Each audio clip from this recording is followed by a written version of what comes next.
Praise the lord. ప్రభుతో ప్రతిదినం అనే యొక్క ఆడియో డివోషన్స్ ద్వారా మిమ్మల్ని కలుసుకున్నటకు నాకు చాలా సంతోషంగా ఉంది. ప్రియులారా, ప్రభు కృపను బట్టి బాగున్నారు కదూ. ఈరోజు అంశము దేవుని కాపుదల. లేఖన భాగము కీర్తనలు 121:5. యెహోవాయే నిన్ను కాపాడువాడు, నీ కుడిపక్కన యెహోవా నీకు నీడగా ఉండును. స్నేహితులారా, ఏదైనా తోటలో ఆదాం హవ్వలు పాపం చేయకముందు వారికి మరణం లేదు. వాళ్ళు ఎప్పుడైతే దేవుని ఆజ్ఞని అతిక్రమించి పాపం చేశారో అప్పుడు వారి జీవితంలోనికి మరణం ప్రవేశించింది. పాపం వల్ల వచ్చే జీతం మరణం అని లేఖనం సెలవిస్తుంది. కాబట్టి మరణమునకు వారి మీద అధికారం వచ్చింది. ఆ మరణం దాని అధికారాన్ని చలాయించడానికి ఎప్పుడూ ప్రయత్నిస్తూనే ఉంటుంది. అయితే దేవుడు ప్రతి మనిషికి ఆయుష్ నిర్ణయించి దాన్ని కాపాడుటకు దేవుని కాపుదల, భద్రత అనబడే ఒక కంచె సిద్ధంగా చేసి ఉంచుతారు.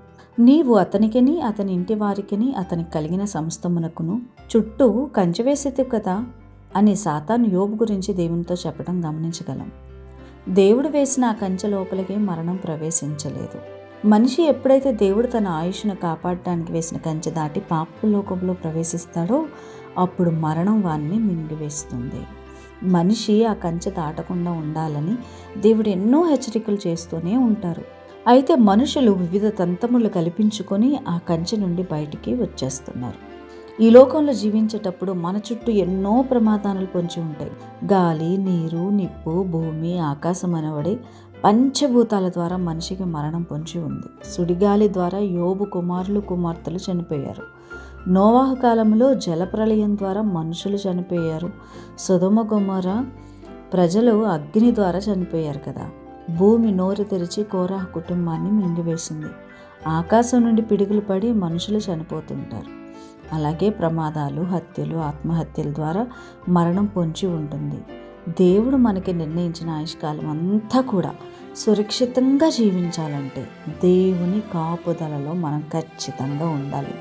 ప్రియ స్నేహితులారా, దేవుడు మనల్ని కాపాడి మన కుడిపక్కన నీడగా ఉండాలంటే ఆయన వేసిన కంచెను దాటి పాపపు లోకంలోనికి మనం అస్సలు వెళ్ళకూడదు. దేవునికి ఇష్టమైన జీవితాన్ని జీవించాలి. ప్రార్థన. మహాపరిశుద్ధుడైన దేవా, మేము ఈ లోకంలో జీవించినంతకాలం కూడా నీ కాపుదల భద్రతలో ఉండుటకు కృపను అనుగ్రహించండి. నీ కంచె దాటి బయటికి వెళ్లకుండా సహాయం చేయండి. మీకే స్తోత్రాలు చెల్లిస్తూ యేసుక్రీస్తు పరిశుద్ధ నామమున ఆమేన్.